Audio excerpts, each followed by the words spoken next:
좋아요, 구독, 골든벨. 예, 안녕하세요. 오늘은 먼저 학습법 여러 가지 중에서 엄마 아빠는, 부모는 아이의 선생님이 될 수 있을까? 아이의 선생님의 역할을 하는 것이 과연 좋을까를 먼저 이야기해 보도록 하겠습니다. 일단 환경이 좀 두 가지로 나누어지겠죠. 뭐 외국에 산다든지 오지에 있어서 그러니까 좀 농어촌 산골 지역에 살아서 교육 서비스, 그러니까 뭐 학원이나 과외 선생님을 아예 구할 수 없는 그런 환경, 이런 경우에는 어쩔 수 없이 엄마 아빠가 그래도 아이보다는 좀 더 공부를 해봤고 경험이 있으니까 엄마 아빠의 어떤 임시 선생님 역할이 될 수 있겠죠. 그래도 그냥 일방적으로 가르치는 것보다는 엄마 아빠도 뭐 이 교육이 생업이거나 전문가가 아니기 때문에, 또 공부한 지 한참 지났기 때문에 무조건 그냥 내가 가르치는 대로 따라와라 이런 것보다는 같이 공부해보자, 우리 같이 한번 생각해보자, 이런 마음가짐으로 아이와 같이 공부하고 지도하는 게 좋지 않을까 싶습니다. 그래서 이제 그런 분들은 이제 이런 동영상을 보시면 조금씩 도움이 되리라 믿고요. 도움을 드리고자 열심히 촬영하겠습니다. 그렇다면 뭐 외국이나 농어촌 지역이 아니에요. 도시예요. 충분히 교육 서비스를 받을 수 있어요. 학원 뭐 과외 선생님을 구할 수 있어요. 뭐 경제적으로 여건도 돼요. 그랬을 때 제 실제 사례인데요. 학원에 보내는데, 그러니까 저한테 보내는데 집에서 계속 엄마랑 아빠랑 또 별도로 공부하는 경우가 많지는 않지만 종종 있습니다. 그러니까 학원에서 수학 공부를 하고 또 집에서 또 다른 책으로 또 별도로 엄마 아빠랑 또 공부를 하는 거죠. 그것이 괜찮을지 안 괜찮을지 먼저 그 얘기를 좀 짚고 넘어가야 될 것 같아요. 왜냐하면 엄마 아빠의 역할이 어디까지 어떻게 하는 게 좋은 것인가에 대해서 한 번쯤은 좀 짚을 필요가 있을 것 같아요. 엄마 아빠의 역할이 직접 지식을 가르치고 가르치는, 지식을 전달하고 가르치는 교사의 역할, 그 다음 뭐 숙제 시키고 채점하고 뭐 이런 관리자의 역할, 그 다음에 뭐 학원 태워다 주고 뭐 이런 그냥 매니저의 역할, 뭐 이렇게 좀 나누어질 텐데, 만약에 뭐 학원이나 과외 선생님한테 수업을 맡겼으면 가능하면 전적으로 맡기는 게 좋다고 생각합니다. 또는 주, 부 이렇게 나눈다면 무엇이 주가 되고 무엇이 부인지는 좀 분명히 할 필요가 있어요. 학원이나 과외 선생님이 주가 되고 엄마 아빠가 부가 되는지, 또는 반대로 엄마 아빠가 주가 되고 학원이나 과외 선생님이 부가 되는 이런 경우도 가끔 있는데 정말 좋지 않습니다. 어리석습니다. 본인이 주가 될 거면 그냥 학원 안 보내고 엄마 아빠가 계속 가르치면 되지 뭐로 학원을 보내는지 모르겠어요.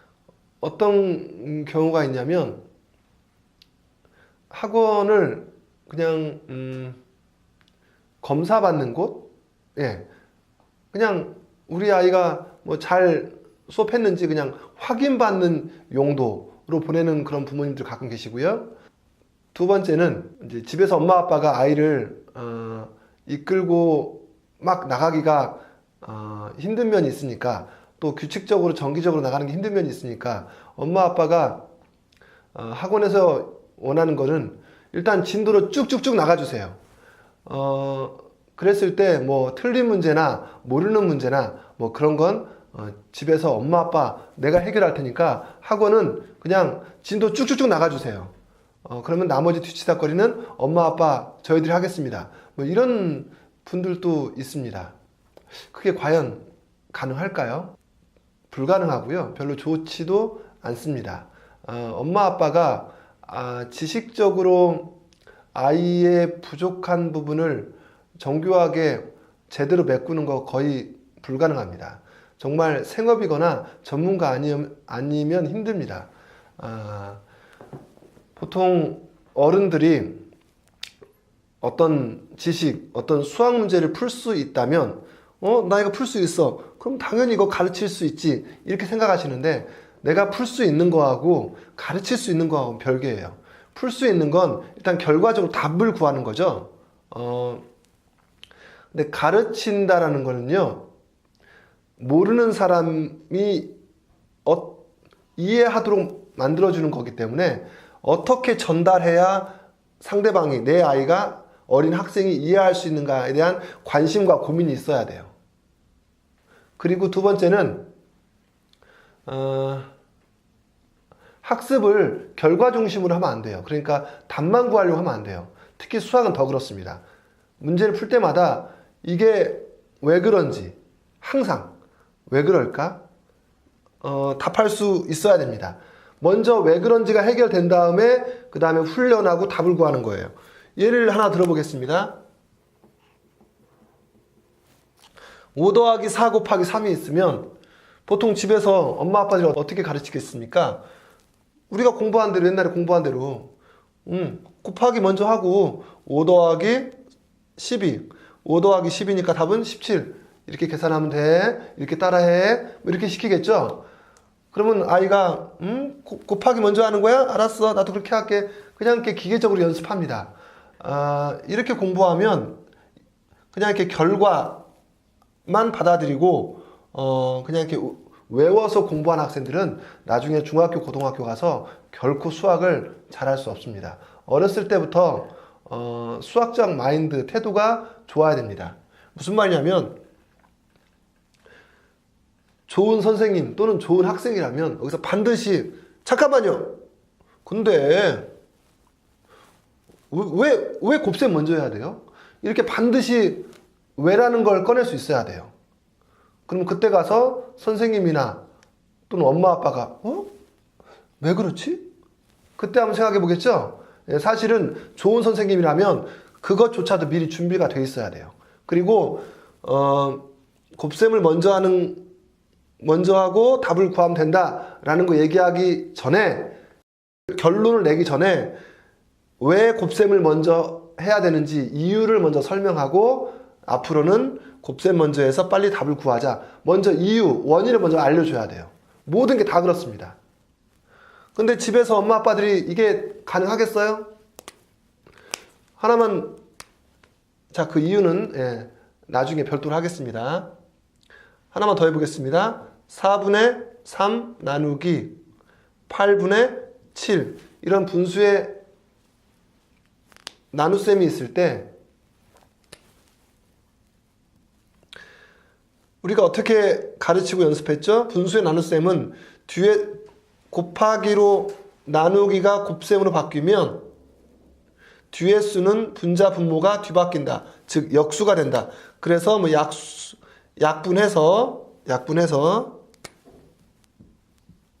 약분이 끝났으면 분모는 분모끼리, 분자는 분자끼리 곱해서 답을 쓰면 된다. 즉 분수의 나눗셈은 분수의 곱셈으로 바꾸어서 계산하면 된다. 우리 이렇게 다들 배우고 공부했었죠? 예, 나누기로 바뀌면 뒤의 수는 분모 분자가 바뀐다. 근데 어머니, 아버님들 왜 나누기가 곱하기로 바뀌면 분모 분자가 뒤바뀌는지, 왜 이걸 이렇게 써도 되는지 정확히 알고 계세요? 생각해 보셨나요? 물론 어렸을 때 그 이유를 뭐 배우거나 생각해 본 분들도 계시겠고, 바빠 죽겠는데 언제 그런 것까지, 그냥 이렇게 별로 어렵지 않네, 그냥 외우면 되겠구만, 이렇게 공부한 분들도 있겠고, 뭐 다양하겠죠. 그렇지만 우리 아이가 낮은 수준이 목표가 아니고 높은 수준이 목표면 항상 이게 왜 그런지 먼저 알려주고 그 다음에 익히고 연습하고, 그게 좋은 방법입니다. 이런 것들이 수학에서 굉장히 많아요. 집에서 엄마 아빠한테 배울 때는 왜 그런지 이런 정확한 지식을 배우는 게 쉽지가 않겠죠. 불가능하다는 얘기는 아니에요. 먼저 엄마 아빠가 궁금해서 본인이 뭐 조사하고 공부해서 가르칠 수 있어요. 근데 적어도 직접 가르치려면 이런 어떤 수학적인 어떤 높은 준비가 필요합니다. 그냥 결과만 가르치고 우리 아이가 답만 구하면 된다? 그러면 이 아이는 계산만 잘하는 학생이 되는 겁니다. 그 다음에 두 번째는 집에서 엄마 아빠한테 배우면 잘못 배우거나 좋은 훈련을 놓치는 경우도 굉장히 많아요. 그 예를 제가 몇 가지만 드리겠습니다. 얼마 전에 어떤 6학년 학생이랑 공부하고 있었는데요. 이런 문제가 있었어요. 6,560원이 8,000원으로 올랐다. 이랬을 때 몇 퍼센트가 금액이 올랐습니까? 아무튼 비와 비율 해서 이런 문제가 있었는데 금액이 얼마가 증가했는지 이 증가한 금액을 알아야 되거든요. 그러니까 얘가 이렇게 바뀌었다는 얘기는 얼마가 늘어났는지 결국 뺄셈만 얘기인데 학생한테 물어봤어요. 얼마 늘어났니? 그랬더니 제가 거기서 얼마 늘어났니? 라고 물어본 거는 이 정도는 6학년인데 그냥 암산해서 딱 보고 몇천 몇백 몇십 원 딱 말해주기를 원했던 거죠. 근데 그 학생은 그게 안 되더라고요. 그래서 어떻게 하나 봤더니 쓰더군요. 뭐 쓰는 것까지 좋았어요. 근데 쓸 때 어떻게 쓰냐면 이렇게 쓰는 거예요. 당연히 답은 2440이 아니라 1440인데 그 학생은 써서 계산해도 천의 자리가 틀린 거죠.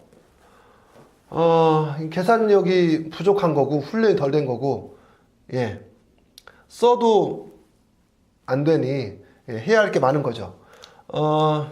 제가 그 학생한테 물어봤어요. 너 이거 왜 암산으로 안 하고 왜 써서 하니? 그랬더니 써서 하니라고 물어보고 나서 제가 그 다음 대답 안 듣고 바로 뭐라고 제가 또 질문했냐면 너 아빠가 부모님이 어렸을 때부터 뺄셈 덧셈은 무조건 써서 하라고 그랬지? 그러니까 네 그러더라고요. 왜 그랬겠어요? 2학년 3학년 이때 덧셈 뺄셈 하는데 아이가 좀 많이 틀리니까 틀리지 말라고 무조건 써서 해라 라고 엄마 아빠가 그냥 강제적으로 시킨 거고 그 학생은 그게 그냥 습관이 돼버려서 6학년인데 아직까지도 무조건 쓰는 거예요. 그러니까 무슨 말이에요? 쓰지 않으면 답이 못 나와요. 아예 암산이 불가능해요. 써도 물론 답이 틀리는데 제가 드리고 싶은 말씀 무슨 말이냐면 이런 초등 고학년 학생들이 은근히 종종 있습니다. 이런 경우는 대부분 어렸을 때 집에서 엄마 아빠가 너 자꾸 이렇게 덧셈 뺄셈 틀리면 어떡해? 너 이제부터는 무조건 이렇게 써서 해. 써서 세로셈으로 해. 그래서 이제 일단 안 틀려야 돼. 아마 그런 경우가 굉장히 많아요. 그러면 당장의 작은 것은 얻을 수 있지만 나중에 큰 것은 얻지 못합니다. 무슨 말이냐면 물론 어렸을 때부터 수가 너무 크고 어렵고 또는 시험 볼 때 이럴 때는 당장 맞아야 되니까 그럴 때는 반드시 써서 해야겠지만 평상시 집에서 공부할 때는 가능하면 간단한 계산은 암산해서 구하는 훈련이 돼 있어야 돼요. 예를 들어서 여기 000이잖아요. 이런 경우는 암산이 쉽단 말이죠. 이런 경우는 보자마자 얼마가 있어야 8,000을 메꿀 수 있는가? 1440 이렇게 암산할 수 있어야 되는데 어렸을 때부터 당장 안 틀리기 위해서 무조건 써서 한 거예요. 그랬더니 이 아이의 모든 계산 능력과 수 감각이 개발과 발전이 안 돼 있어요. 6학년 그리고 이제 곧 있으면 중1 거 공부해야 되는데 6학년 수학과 중1, 중2 수학을 공부할 기본적인 수 감각과 계산 능력이 안 되어 있는 거죠. 수 감각이 안 만들어졌어요. 암산 능력이 안 만들어졌어요. 집에서 엄마 아빠가 무조건 쓰라고 했으니까 그 마음은 이해가 되는데 틀리더라도 자꾸 집에서 암산 훈련할 수 있도록 도와줘야 돼요. 네가 써서 네가 해결해 그러면 당장은 몇 문제 맞출 수 있겠지만 나중에 가면 더 큰 문제가 되고 더 빨리 나중에 가서 수학을 포기하게 됩니다. 그 다음 한 가지 더 예를 들어 드리겠습니다. 6학년 1학기 소수의 나눗셈에 뭐 이런 문제가 있어요. 길이가 342.2m인 길의 양쪽에 11.8m의 간격으로 가로등을 세우려고 합니다. 길의 처음부터 끝까지 세울 수 있는 가로등은 모두 몇 개입니까? 길이가 342.2m래요. 제가 그림 좀 그려드리겠습니다. 여기서 여기까지 이 길이가 342.2m.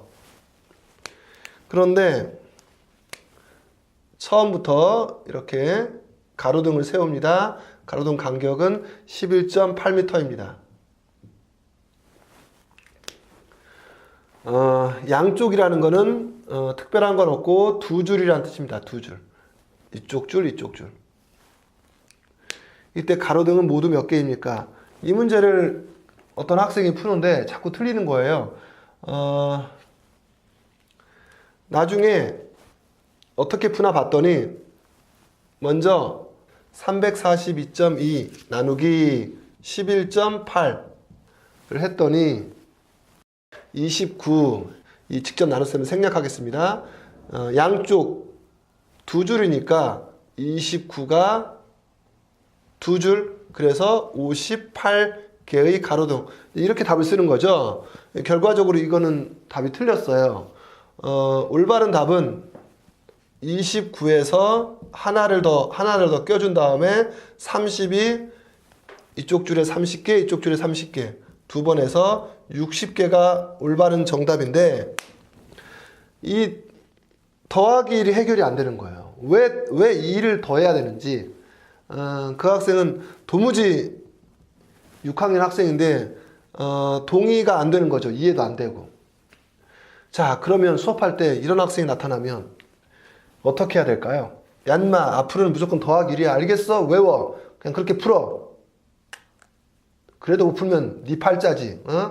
내가 어떻게 하겠어? 그렇게 해야 될까요?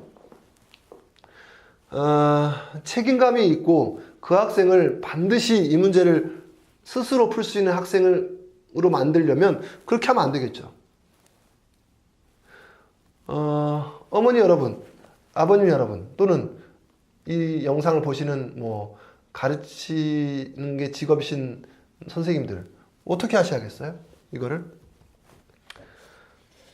그래서 연습을 했습니다. 연습을. 이거는 조금 뒤로 미루고 어떻게 연습을 했냐면, 일단은 좀 축소, 단순화시켜서 선을 하나 그리고요. 자, 이 길이가 30m다. 자, 길동아 10m씩 나무를 심으려고 그래. 10m씩. 한번 점 찍어봐. 몇 개인지 한번 네가 직접 한번 체험해봐. 그래서 기회를 줬어요. 한번 해보라고. 그랬더니 이 학생이, 많은 학생들이 이렇게 그립니다. 하나, 둘, 셋, 이렇게 그립니다. 그리고 선생님 다 했어요 이러더라고요. 다 했구나. 자, 길동아, 내가 한번 물어보자. 선생님이 10m마다 나무를 심으라고 했잖아. 이 나무와 이 나무 사이가 10m가 맞니? 보더니 아니네. 그럼 어떻게 그려야지? 막 괴로워하는 거예요. 너무 괴로워하더라고요. 지우고 또 그리고 지우고 또 그려도 이 그림을 못 벗어나는 거예요. 계속 똑같은 그림을 그리는 거예요. 하다가 나중에는 어떤 그림을 그리냐면 이렇게 그리더라고요. 하나, 둘, 셋. 그 학생은 머릿속에 뭐가 들어있냐면 30 나누기 10이니까 30 나누기 10이 3이니까 무조건 3개야. 무조건 3개. 3개 아니면 큰일 나. 무조건 3개를 그려야만 해. 그 3개라는 고정관념이 너무 강해요. 내가 그 학생한테 또 물어봤죠. 길동아, 내가 언제 3개 그리라고 했어? 아니 10m씩 떨어뜨리라고. 10m씩 제발 좀 10m씩. 그랬더니 마지막에 정말 막 손이 막 오그라들고 막 안 되는데 어떻게 마지막에 이렇게 그리긴 그렸어요. 이거에서 이걸 바뀌어서 여기까지 가는데 아주 오래 걸렸어요. 그러면 길동안 30m의 길인데 10m마다 나무를 심을 때 나무가 몇 그루니? 그랬더니 4그루네요. 그러는 거죠. 자, 문제는 이런 문제가 수학 문제에서 아주 많이 자주 나옵니다. 무슨 말이냐면 3학년, 4학년, 5학년, 6학년 이런 나무 심기 문제가 계속 나와요. 차이는 수가 자연수냐, 분수냐, 소수냐, 수가 좀 복잡해지는 것 뿐이지 원리는 똑같아요. 이 학생은 이 문제를 3학년, 6학년 학생이거든요. 3학년 때부터 많이 풀었을 거예요. 근데 6학년인데 아직까지도 이거를 모른다는 게 저한테는 좀 충격이었어요. 근데 그 학생이 지금까지 어떻게 공부했느냐, 뭐 집에서 과외도 좀 하고 또는 아빠한테도 좀 배우고 그랬어요. 그랬을 때 이 학생한테 딱 드는 느낌이 한 번도 제대로 이해한 적이 없구나. 그냥 집에서 뭐 아빠나 또는 과외 선생님이 그냥 이런 거야 그냥 외워 하고 넘어갔겠구나. 그냥 결론만 알려주고 넘어갔거나 또는 선생님만 혼자 풀고 넘어간 거죠. 엄마 아빠가 풀고 넘어간 거죠. 학원에서 교육받는 것도 마찬가지고요.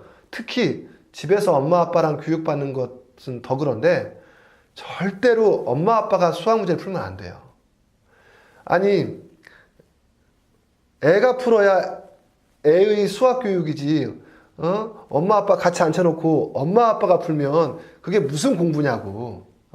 엄마 아빠 자랑하는 건지 엄마 아빠 잘났다고 보여주는 건지 그거 다 쓸모없어요. 아이가 풀 수 있도록 도와주고 훈련시키는 게 교육의 목적인 거지. 어느 집 보니까 엄마 아빠가 다 풀었어. 아이가 푼 것을 가장해서. 그게 쌓이면요 나중에 더 큰 문제가 돼요. 애는 풀 줄 안다고 속고 넘어가요. 근데 애는 못 풀어요. 자, 어쨌든 이러고 나서 이게 무슨 얘기예요? 선생님이 답을 더하기를 해야 된단다 라고 결과를 절대 얘기하면 안 돼요. 가능한 선생님은 결과를 얘기하는 건 좋지 않습니다. 계속 질문하고 유도하는 게 좋아요. 그러기 위해서는 머리가 좋은 아이들은 이 과정이 별로 필요 없어요. 본인 스스로 이게 이해가 됩니다. 이게 이해가 된다는 건 무슨 말이에요? 머릿속으로 이렇게 그려져요. 그러니까 그런 학생들은 굳이 이렇게 직접 그러니까 오프라인으로 눈에 보여서 손으로 체험하는 활동 필요 없어요. 머리가 좋은 아이들은 쉽게 말해서 뭐죠? 머릿속, 암산, 그러니까 온라인, 가상으로 다 그려지는 거예요. 가상으로 되니까 얼마나 편해요, 빠르고. 근데 안 되는 아이들은 직접 반드시 그려야 돼요. 근데 문제는 한 개만 가지고 안 돼요. 이걸 또 여러 번 해줘야 돼요. 이걸로 만족하지 말고 하나 더 그리세요. 이번에 하나 더 해볼까? 이번에는 이 길이가 40m야. 10m씩 가로등을 세우려고 해. 점을 한번 찍어볼래? 제가 그 학생한테 또 시켰어요. 그랬더니 어떻게 찍나 봤더니 또 막 정신없이 막 찍더라고요. 점이 몇 개죠? 6개 찍었어요. 물어봤어요. 길동아, 나무와 나무 사이는 10m씩 떨어뜨린 게 맞니? 한번 확인해 볼래? 확인해 보더니 이상하네. 그러더니 선생님 다시 할게요. 그러더니 다시 했어요. 다시 그제서야 하나, 둘, 셋, 넷, 다섯. 그제서야 5개를 찍더라고요. 물어봤죠. 40m인데 10m씩 나무를 심으면 나무 몇 그루 심어야 되니? 5그루예요. 이제 좀 알겠니? 예, 이제 좀 알겠어요. 그러더니 이제 그러면 이 답이 틀렸어. 이 답이 틀렸으니까 올바른 답을 한번 구해봐. 그랬더니 본인 스스로 이렇게 해서 답을 60이라고 그제서야 쓰더라고요. 문제는 뭐냐면 이 과정을 어렸을 때 3학년, 4학년 때 충분히 했었어야 돼요.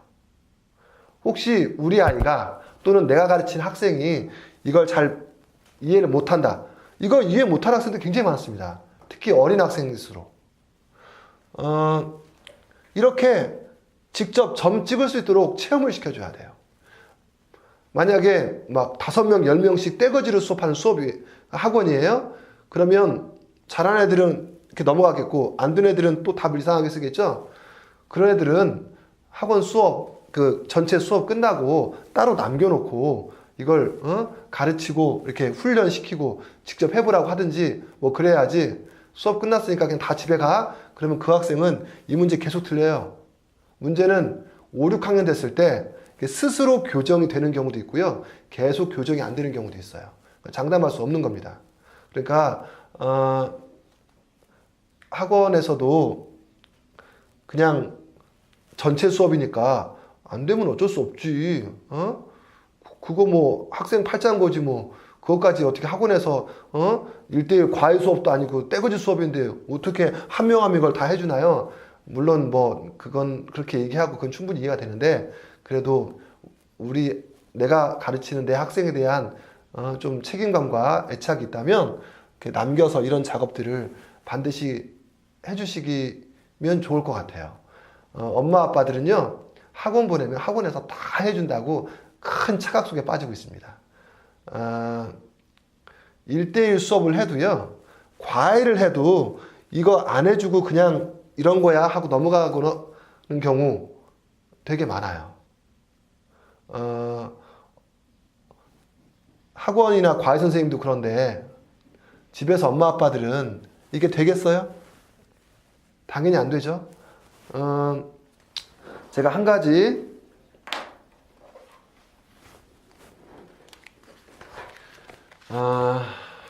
팁을 한 가지 드린다면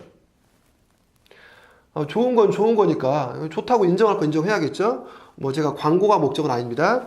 뭐 시중에서 구할 수 있는 뭐 아무튼 이런 책이 있어요. 뭐 팩토 사고력 수학 원리 3B에 보면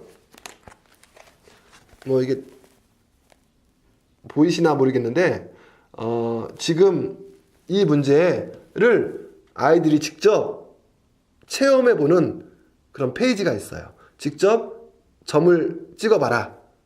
몇 개인지 세봐라. 해보는 이런 페이지가 있어요.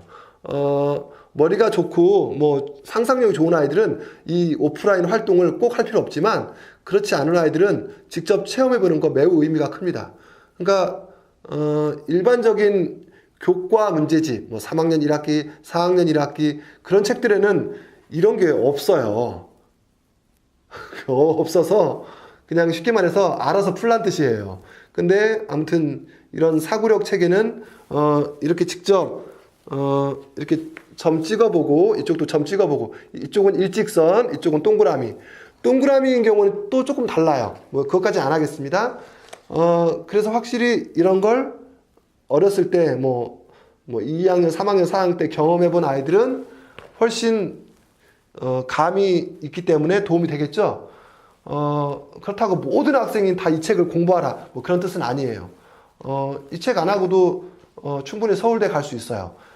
그렇지만 안 해본 학생들한테 이런 문제 어려우면 이렇게 직접 체험할 수 있도록 유도하는 게 저는 좋은 교육이라고 생각합니다. 아이들을 가르친다라는 건 정말 전문적인 영역이에요. 수십 년 동안 여러 가지 시행착오와 고민과 노하우가 쌓이고 쌓여야 돼요. 집에서 초딩 수학이라고 엄마 아빠들이 우습게 보고 이 정도는 내가 풀 수 있으니까 내가 가르치면 되지. 물론 아이가 똑똑하면 엄마 아빠가 또는 가르치는 분이 개떡같이 말해도 듣는 사람이 찰떡같이 알아들으면 뭐 별 문제가 없을 수 있지만 그런 경우는 별로 없기 때문에 가능하면 전문적인 분들이 잘 가르치는 게 체계적으로 가르치는 게 맞는 것 같고요. 또 이게 생업이신 분들은 빨리빨리 결과 알려주고 넘어가려고 하지 말고 어떻게 하면 아이들이 자연스럽게 받아들일 수 있는지 이런 것도 조금 연구하시고 고민하시는 게 좋을 것 같습니다.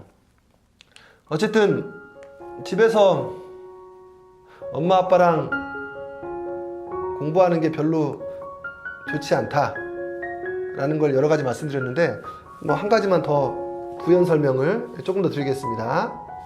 잠시만요.